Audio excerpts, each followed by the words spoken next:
Welcome back to Cultivate Talk. Today's episode explores the hidden forces shaping the digital world around us, from algorithms and AI systems to online political communities and attention-driven platforms.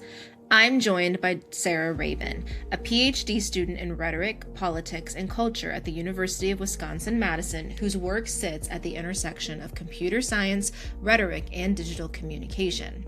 With a background in corporate IT and computer science, Sara studies how digital technologies are socially constructed through communication and how the structures behind platforms influence what we see, believe, and share online. In this conversation, we talk about the rise of online political spaces like the digital manosphere, the algorithm logic behind creators like MrBeast, and how platforms increasingly shape communication around visibility, engagement, and attention. We also discuss artificial intelligence, the myth of technological objectivity, and why rhetoric helps us understand that technologies are never truly neutral. They're shaped by human values, institutional pressures, and cultural assumptions. This episode is a fascinating look at the invisible systems shaping our online lives and why becoming more critical digital communicators matters now more than ever. Let's get into it.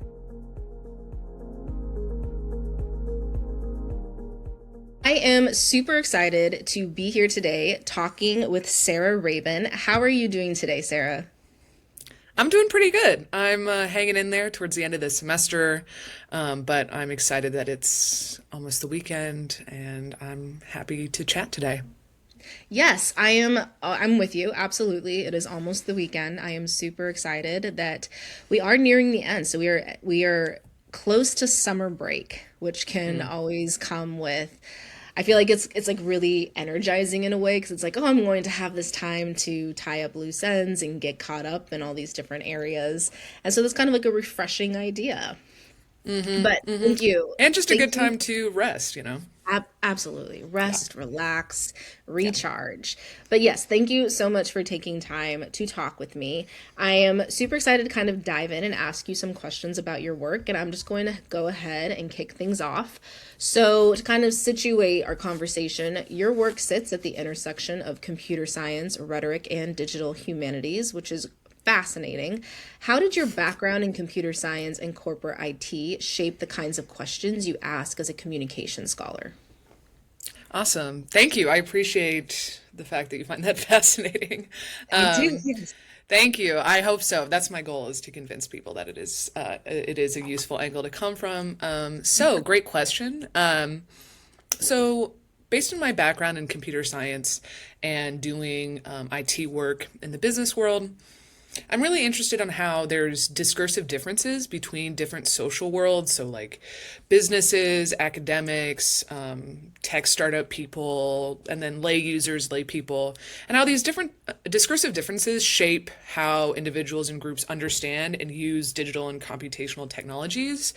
I see a lot of like, variance, for example, in like definitions of artificial intelligence or generative AI, and I think that deeply impacts the way that people use these technologies and integrate them into their lives or into their work. And I think it's important, especially because this technology is still so new and has impacted the world so deeply, to just see what people think about it and then try to see if there's a way we can communicate across differences so that we prevent bad outcomes essentially. And so, especially working in the corporate space, you interact with a lot of different people who have a lot of different expertise backgrounds. And so, in that environment, I learned that I had to communicate about technology in a way that was easy to understand, even if the technology itself got really complicated. And that's motivated me as a comm scholar now to try to communicate across these discipline boundaries or knowledge boundaries so that people have a shared understanding of technology, and then we can actually come to like shared conclusions about what we should do and how we should integrate it into our lives. So I'm hoping that my kind of intersection here can help larger groups of people understand how these technologies work. Absolutely. And that really makes sense, especially in the age of artificial intelligence and what you were alluding to with that. Because I think for people, especially like folks like myself, where this is not my research or teaching focus. When I see these words like computer science and digital humanities, and IT, exactly, IT, my mind definitely does go to AI and kind of just the general discourse around that. So I imagine now more than ever in this space, communication is vital. Absolutely. I mean, you got it right. Like, unless you're steeped in these fields and have a really deep understanding, a lot of people just have a broad generic understanding of AI, which is fine. But it Right. shapes how we use it and interact with this technology. And I worry about how bad actors may try to sell this technology to certain people, or how it may end up replacing or harming important parts of our like institutions. Obviously, as academics, we talk a lot about AI in like education, and so having those kind of conversations, I think it's valuable to have a shared understanding. But also, I think a lot of people see computer science and technology as very like scary and overwhelming and difficult to understand. Yeah. Which, fair enough, but I really want to try to help people understand how some of this technology works, because I'm a big believer in the fact that you don't actually have to be a genius to understand how like a computer functions. And Right. so I think demystifying it as well can be really useful. And so that's also why I'm interested in approaching it from the comms angle rather than from a like computer science angle. Yeah, that's incredibly fascinating. Absolutely. So you talk about making the invisible structures of online communication visible. What are some of those structures, technical, algorithmic, or cultural, that most users don't realize are shaping what they see and say online? Totally. There's tons of stuff. Having to limit my answer is difficult. And I think one that's I'd say partially visible, partially invisible is essentially just algorithms. Algorithms deeply shape your social media experience. It deeply shapes the content that you engage with. And we often talk about algorithms like it is kind of a term that gets thrown out a lot. You know, my algorithm showed me this, or my algorithm knows me, or my algorithm doesn't know me, that sort of thing. It runs so deep that I think it is easy to forget, and you end up having an experience of the online space that feels like something a lot of other people are having, or you don't realize that it's kind of a siloed experience. And just from my personal life, something that I've noticed as somebody who uses Twitter/X way too much is that I sometimes get caught up in this sense that the algorithm or I'm being shown what a lot of people are having conversations about, and I have to remember that the algorithm is particularly shaping the content that I'm seeing and the discourse that I'm seeing in a particular capacity, and to remember that this isn't all there is, and that there's so much more activity happening on the internet and across these social media platforms, but that I'm only seeing a sliver of it. But it's easy to forget. It's easy to forget that and to feel like this is a insight to a larger picture when that's not necessarily the case. Right now, I'm working on a project about generative AI interfaces. And so really thinking about how the interface, both the like software interface as well as the like physical interface of the computer, shapes or encourages specific behavior from users. But oftentimes we forget about the interface. We forget that I'm doing all this typing and talking into a computer that's doing all this technological transformation so that I can see what I'm typing on my screen, that sort of thing. These things are key elements of being able to use computers and being able to use digital spaces, but often we forget about them because they just become so regular, normal, every day. But they're not neutral, and that's the key element here: is that these algorithms or these interfaces or whatever are not necessarily neutral objects, but shape and manage what is and is not visible, and that can leave an impression on us without us even necessarily realizing it. So that's part of what some of my work talks about. Yeah, absolutely. And I think I was what you mentioned about Twitter and X, kind of just like taking a look and examining how that algorithm has changed through like different ownership and kind of different how the platforms just changed in general, I'm sure is very important and obviously relevant in your line of work and within this conversation of algorithms and how it shapes what is being communicated. Yeah, absolutely. I think a key example is now that Twitter X has changed so much, like you describe, sometimes the discourse on there can feel very extreme and feel very, I mean, I don't know a better term for this, but like gross and bad. And it just, Absolutely, yeah. it feels like people have extreme opinions and share negative or, terrible ideas about the world. And it feels overwhelming. And it also feels like it's a larger portion of the, world than it really is. And because the algorithm is functioning in sort of an invisible capacity, it feels like this is everything when really this is like again a small sliver, and Yes. probably a much smaller group of people, hopefully, than it may actually feel, which is to me like a hopeful reminder that even though some of these internet spaces can get really bad, they're not the whole world, and that we Yeah. actually have alternative spaces, alternative ways to cultivate better futures rather than like whatever the worst thing on Twitter is today. Absolutely. Well said. So you've recently presented on Trump and the digital manosphere during the 2024 campaign. What does that space reveal about how political communication is evolving as audiences move away from traditional news? Totally. This project was really interesting because I had to uh, fully immerse myself sort of in the manosphere for a while, and watch a lot of this content and engage with it honestly. And one thing that I just noticed from my experiences was that if this is the content you're engaging with every day, it really shapes the way that you understand and see the world. And I think it reveals how in the modern era or in the contemporary moment where young people, younger audiences are moving away from traditional news media and towards online platforms like Twitch or YouTube or TikTok to engage with regular streamers there. There is a shift in what kind of content people are engaging with. Maybe there's a little bit more siloing or political polarization. But I also think it just reveals that politicians have an interest in finding where their electorate are and trying to appeal to them on their terms. Whether or not they mean that honestly, we can talk about. But at the end of the day, they want to try to convince voters to vote for them.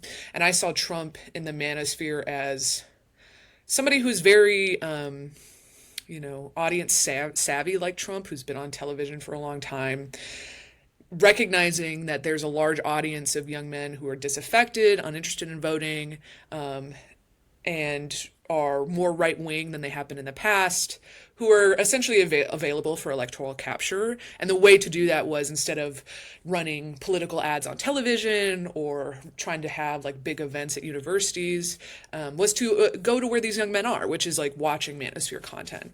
And so I think whether that's all these different streamers, I think it's just interesting to see this is where these young men are. And now that it's been a while since Trump got elected, and it's been a while since I initially watched some of those videos and engaged in some of that content, it's interesting to see that some of these streamers have turned against Trump Yeah. in the last couple months, last 6 months, and so it makes me curious about how sustainable these political practices are in terms of sustaining a voter base for a long period of time, rather than being something that is used during major elections like major presidential elections and then sort of left behind. It makes me wonder how these groups can be mobilized for long-term change, if that's even possible. But then there's also like alternative news outlets or streamers that are not on the right wing, that are not necessarily manosphere, that I think are also making a difference, but just in slightly different capacities, and are using a different media infrastructure than the manosphere that exists more on the right wing. Yeah, So there's a absolutely. lot of different stuff here. I feel like I could yap about this one forever. Like, No, and it's so fascinating. I feel like there's so much to unpack and like so much that we could dive into with this. And you kind of alluded to this a moment ago, but relatedly, like what makes the manosphere such a powerful site for political persuasion, especially for capturing specific audiences as voters? totally. I think this is a question that a lot of different media scholars and comm scholars have been wrestling with in the last few years as the digital manosphere has emerged. Honestly, most likely emerged during the first Trump administration online and has grown since then. And it's difficult to know, like, exactly why, of course. Thus the reason we do rhetoric and try to understand. I Right. think Trump was successful in this space because of his interpersonal conversational abilities. These streams or podcasts are places where people have interpersonal conversation, and viewers often feel, involved in that conversation. So I think that Trump was able to appeal to young men based on that aspect, his abilities, and then the constraints and expectations of the genre. And then it's also appealing to like young men's likes, talking about the stuff that they like. He would often talk about like UFC fighters, that sort of thing, which makes sense. And I also just wonder, and I wouldn't call myself a feminist scholar, but I do identify as a feminist. And I just also think about if there's a large group of like young, disaffected men who are trying to find some kind of solace about masculinity or manhood in the face of changing gender dynamics in the United States and elsewhere. And often I think outrage and anger can be very attractive, especially if you feel disaffected, if you feel ignored, if you feel like your needs are not getting met. I think the outrage and extremism of people like Andrew Tate and other men in the manosphere can be very attractive and could be something that answers some of these questions. And so I often wonder if there's just, and again, if these are young men, if they're teenagers in their early 20s, they're going through a lot of change anyway. And so trying to find people to look up to, people to idolize makes sense. And it makes me wonder about how to encourage these men to find better idols or better content to engage in that is less terrible.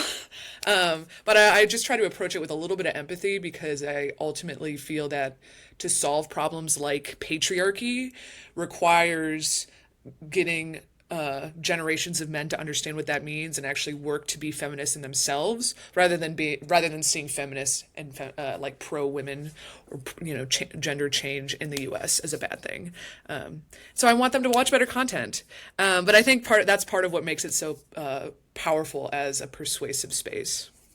Yeah, absolutely. And what you just said about like watching better content, that kind of goes hand in hand with what we were talking about with the algorithms just a few minutes ago, about how those algorithms can be so quickly shaped to lean towards a particular narrative that it can be so difficult to reproduce or even encourage that better content for some folks who are kind of already in that loop of kind of this problematic, controversial content. Exactly. And the algorithm, we've known this, bolsters, pushes outrageous content, because even if you don't like it, you want to look at it, you want to engage with it.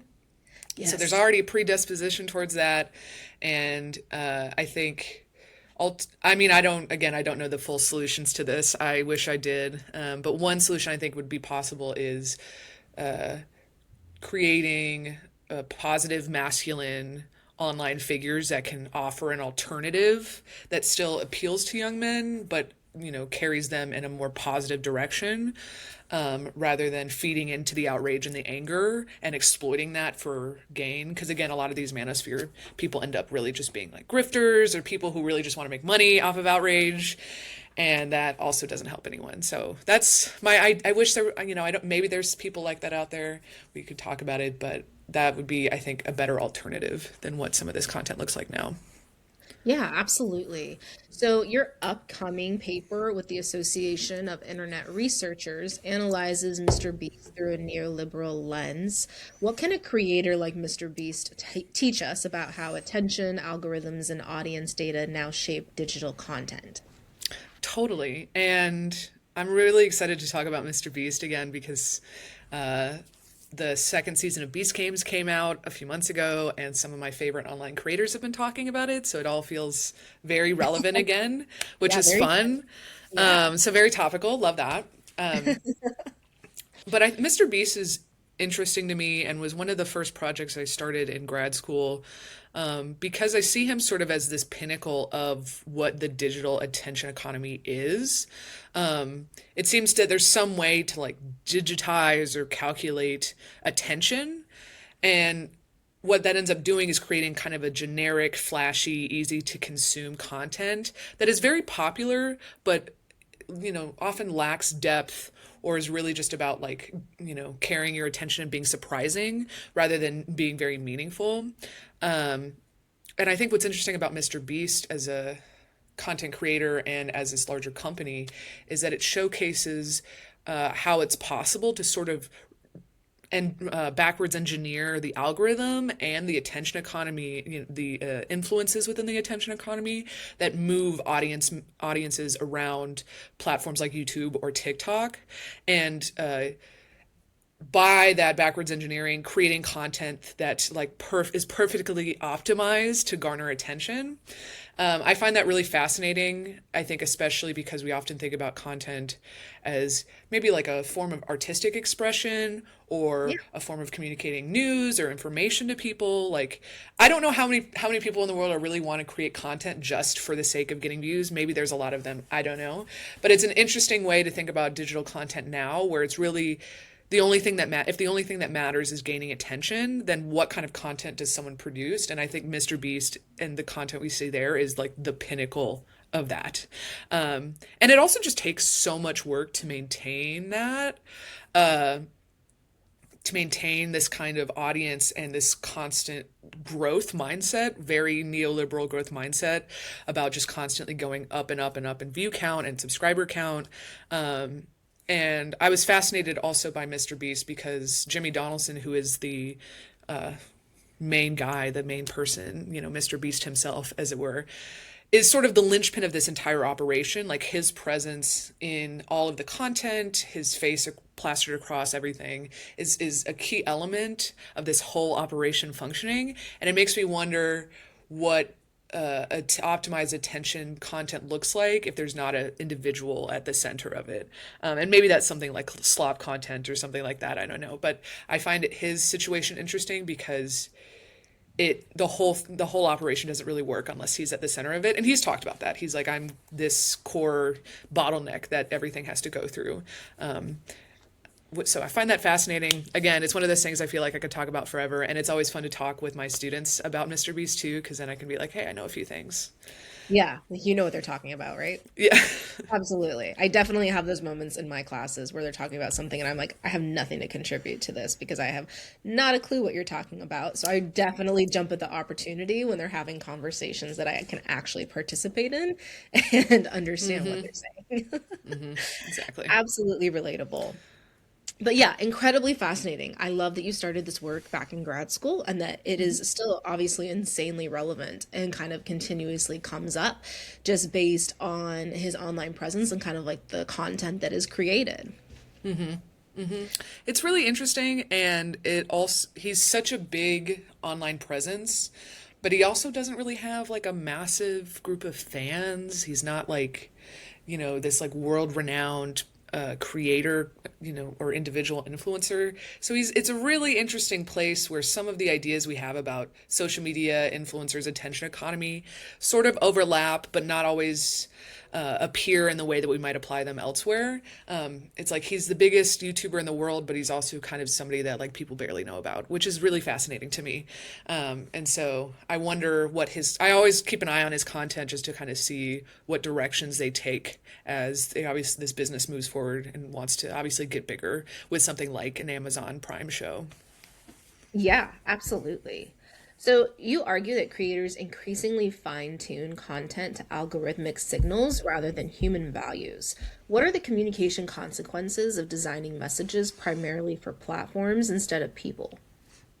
Yeah, this one's a fun one. This is interesting and a little bit scary, I think.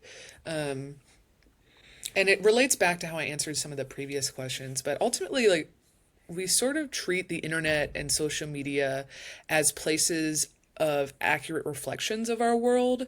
Even though we all should know better than that, we still end up passively consuming tons of content that shapes the way that we understand and perceive the world around us, how we engage with social issues or community issues, how we react to major events, how we engage in discourse. What's happening on these platforms is a huge space where people are having conversation, but we often forget or are not aware of the algorithm and other signals that are happening on these platforms, shaping the content we do see and the content we do interact with. And so I think people end up siloed in spaces where there's echo chambers about their opinions, or they're seeing misrepresentations of other people's opinions. We've already seen this with massive misinformation and disinformation campaigns across different social media platforms, where people are actively misled about important information. And then it can be, I often find it's more and more difficult to find accurate information in the era of AI integration into a lot of search engines and other platforms, people using generative AI as a truth source when it's also shaped by some of these other elements that don't necessarily reflect accuracy or reflect the information that we do have about the world. And so ultimately, I think because we're, for whatever reason, predisposed to sort of naturally trust the information we're engaging, or at least not actively think about the problems with it, we end up with sort of a misrepresentation about the world around us. And that can deeply impact our ability to talk to each other, our ability to engage with issues together, our ability to deal with problems. And I also think on the alternative side, it makes other forms of expression and activity online less valuable, oftentimes because it takes so much work.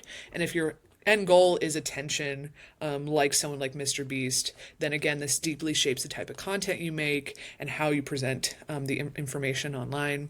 And so I just worry about people not being able to communicate honestly and openly, and engaging in extremism or engaging in misrepresentations of the world, and that impacting the way that they interact with the world around us. Absolutely. And I mean, I recognize it's kind of a loaded question. I feel like we could probably do an entire podcast episode just Yeah. on that question alone because there's so much to unpack. But I definitely think it speaks to like this consistent debate when we think about media and social media platforms is kind of like not just the algorithm, but like that algorithm versus human values, and Mm-hmm. like that algorithm versus authenticity, and kind of how there's a Mm-hmm. lack of consequence that is consistently talked about and discussed, but even like known to social media users because a lot of them aren't thinking about the communication consequences. They are just doom scrolling and looking at the content that is put out there. So Yeah. it's like this heavy debate that I don't necessarily know the solution to or of, but it is a loaded question. Absolutely. And that's, I mean, I think part of the way of dealing with it is talking about it and reflecting upon it.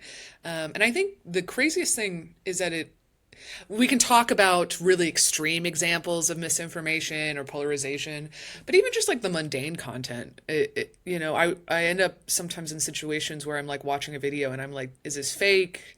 Is this AI Yes. generated? It's so mundane. Why am I seeing this? And then I think, well, I've been flipping through hundreds of mundane videos up to this point and didn't really think about it with any of those.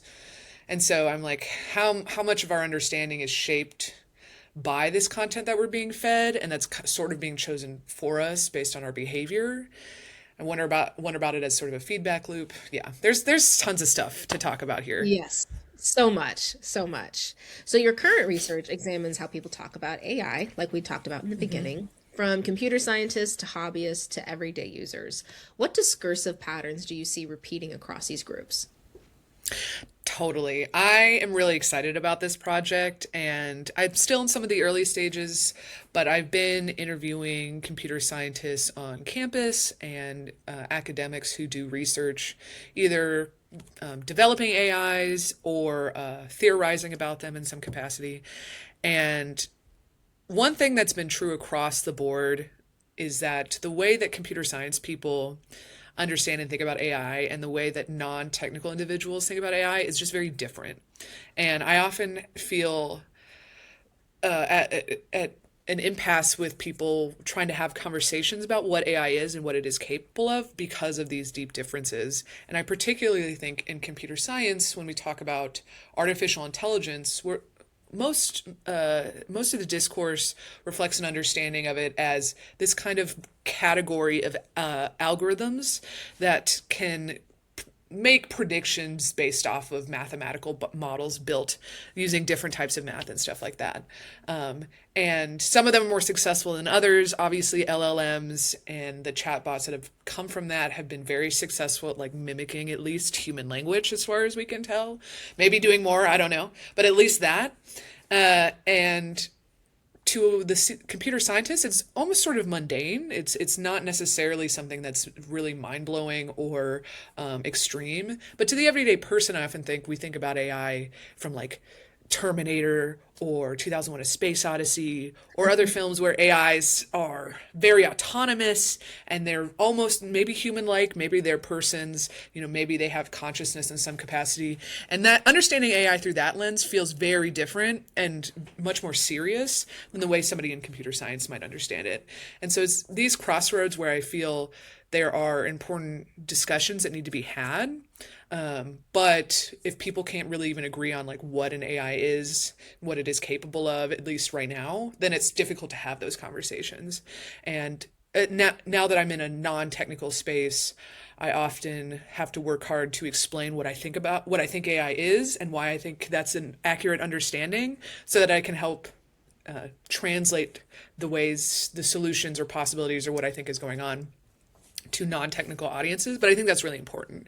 And so I just wonder about these definitional differences and how they emerge in the work that gets done or the policy decisions that get made or the business decisions that get made. But I'm really excited. I'm going to speak with some like AI business individuals, startup individuals soon. So I'm excited to see how their perspective may be similar or different than some of these other social groups. Yeah, absolutely. And that is really interesting and obviously relevant. I feel like I see such a variety of conversations and discussions about conceptualizing AI and kind of trying to understand it. And kind of like what you said, they think about like what we've seen in movies and kind of like this Hmm. doomsday version of it where it's incredibly human-like, and that is like the sole definition that some people have or what they at least contribute to these larger conversations. And I Hmm. definitely can understand and see the gap of what there is to understand about what AI is. And Hmm. until we do so, kind of like the consequences that come from that gap of information are probably really important to recognize. Exactly, exactly. And I also just kind of want to demystify it, like I said earlier, because I think that helps give people the understanding and courage to advocate for what they need and how AI might have social impacts that are not always necessarily obvious to designers, but are important to the communities that are impacted. So I think just helping people have this language and be on the same page can help advocate for better implementations in wider society. Yeah, absolutely. So you're particularly interested in challenging the idea that technology is objective or deterministic. How does rhetoric help us see AI and other technologies as socially constructed rather than inevitable? Totally. I love talking about this. It's one of my favorite things. I incorporate a lot of science and technology studies, or STS, in my work to describe to describe the social influences on technological development. And at this point in my work, it feels very obvious to me, which is maybe just academic bias at this point. But like economic incentives drive development towards profit. Maybe governments invest in certain developments for national security reasons. Academic work and research is often constrained by market interests.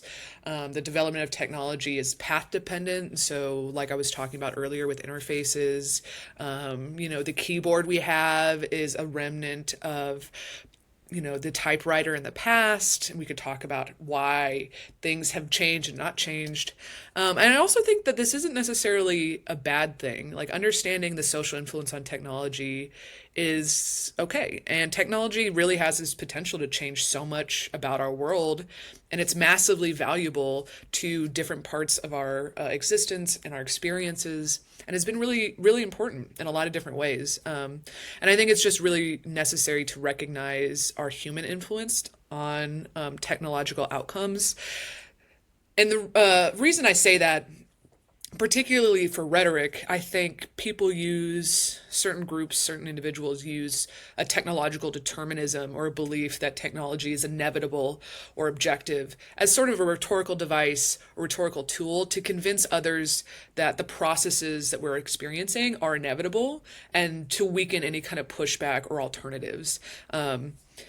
Ultimately, how we understand the technology shapes how we use it and integrate it into our world. And if we believe that we have no autonomy, that's going to change the ways that we do that integration. I often end up arguing with people because I hear that AI is inevitable, that we have no choice, like AI is going to come into society and that that's just how it is and we have to deal with it.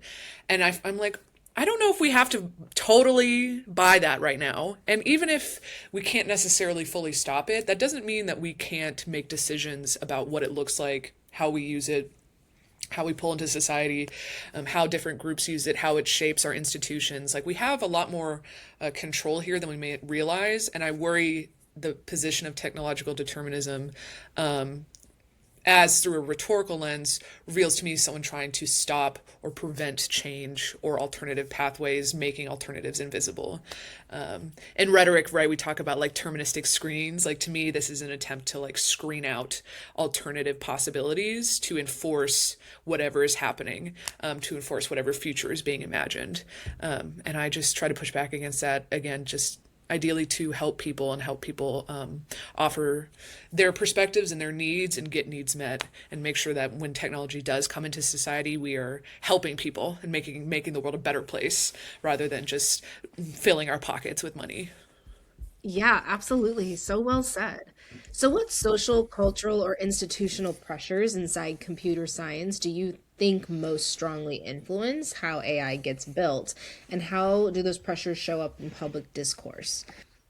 This is a great question, and one I'm really going to speak from my personal experiences because it's Yeah. still my research is still I'm still working through some of this in my research and trying to have these conversations with academics and developers and professionals. But I think there is a heavy pressure to disregard the humanities or the social science perspectives and approaches to technology and to idealize a, a objectivity that seems to emerge from a scientific process involved with developing technology.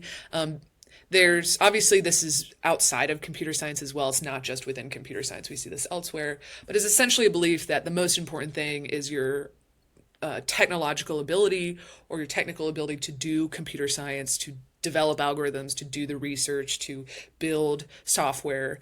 And that is more valuable than social science or humanities perspectives that would change and shape the way that that kind of work is done.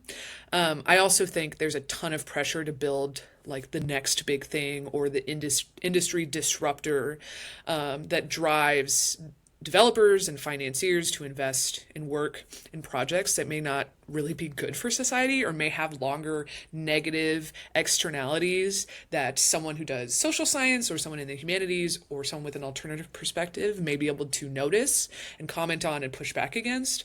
But because there's a lot of economic interest, and I mean, we see this with generative AI right now, there's a ton of money involved in startups and in these larger companies. So there's an interest in making a lot of money, and that can often come at the cost of often of people or of other issues. I think often, like right now, again, we talk a lot about Gen AI in education. And so, these companies may have different interests than what educators' interests may be. And it's difficult to figure out how to integrate AI in a way that still helps students learn, but also helps people make a lot of money. And so I think that's a big influence. And a good example is just like how obvious biases within AI results. You can see a ton of bias emerging that is biased towards like a male Western perspective over other perspectives. And someone with a humanities or social science background or alternative background might have been able to notice that much earlier. But if computer scientists are siloed within their realm and are valuing their domain expertise over other perspectives, then they end up not seeing these issues, and these issues emerge elsewhere, ended up hurting people down the line or causing problems down the line. Absolutely. And I think that is probably such an important angle that might not be thought of often if you're not necessarily in the humanities or social sciences, kind of like what you were saying. Absolutely. So, lastly, for listeners who want to be more critical consumers of digital technologies, what questions should we be asking about the platforms, algorithms, and AI systems we use every day? Totally. I have some things, some questions to consider, but I'm sure there's more. The first thing is just to remember that technology comes from human beings, and human beings are very fallible. Our technologies are not perfect, and they're not objective, and it as you interact with them, to remember that and to be cautious in the ways that you utilize these technologies, and remember the human element that's baked very deeply into them. I also just want to encourage people to remember that they have agency as a user. You do not have to get sucked in or be, messed with or be confused by these social media algorithms, whatever you may end up engaging with. You have agency and autonomy to pick and choose what you see in a lot of cases and to be purposeful. And so it's not necessarily easy. And also, totally honest, I get sucked into dumb stuff all the time, so it's not an easy thing to do. But just remembering your own agency, and that if you're seeing content that's really upsetting or is negative in some capacity, you don't necessarily have to engage with it, and you can make decisions about like what you're seeing and shape your algorithm in certain ways. And I think key questions to help figure that out is, what experiences do I want to have online? How do I want to use social media? And how is that different than what experiences I am having? What are your purposes on social media? And whatever purpose it is, whatever you want to do is fine, right? But think about what you want, what you want to get out of the way that you use social media, and be mindful and remember your agency. And then also, one key question that I always think about whenever I'm engaging with content is, why would someone post this? Tons of time content is posted in a way that feels like it just kind of sort of appeared out of nowhere. But oftentimes people post things with intent, to get attention or something else. And so to be cautious of why someone may post something, and to remember that and think about that, even if you don't exactly know why, still thinking about that and engaging with it critically can be helpful. And also just remember that a lot of content on the internet is not real. Like, it is not real. I think that's the key thing, is you can see a ton of stuff, and there's things that look very real but are not. My favorite example to use is like airplane videos, where you'll see a video of like some outrageous thing happening on an airplane, like some customer, somebody's like freaking out. Those are faked all the time, but they seem so real, and they seem so intense, and they seem so strange, but they're often not real. And so it's moments like that where even stuff that feels very mundane or very everyday or regular can be faked as a way to gain attention, to stir outrage, to upset people.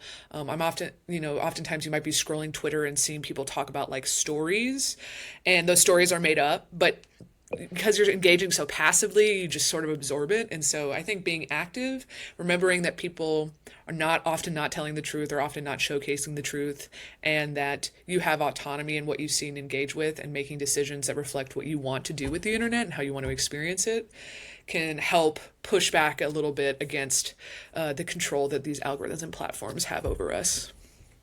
Yeah, absolutely. All super important and relevant stuff that I think is just, it continues to be really important in the new media age to have these conversations so people are aware to even think critically about their media use in general. So I definitely appreciate you sharing that. And I also have to say this, I appreciate the enthusiasm and passion you meet with every question. I love that your interest in this work shines through so evidently and so strongly that I just, Yeah, it's like contagious in a way. Like you can't help but like Good. also be interested and just Good. absolutely captivated by this work. So I appreciate it very much. And thank Yeah. you so much for taking the time to talk with me today about your fascinating work and these really relevant topics in the age of new media and social media and everything that we use. I really appreciate it. Yeah, thank you so much for having me on. I love having these conversations and I'm a comm scholar, so of course I love talking, like that Right. I'll never stop. And so it's always great to have these conversations and to think about the work we're doing and try to make the world a little bit of a better place. Well, thank you, Sarah. I appreciate it. Thank you.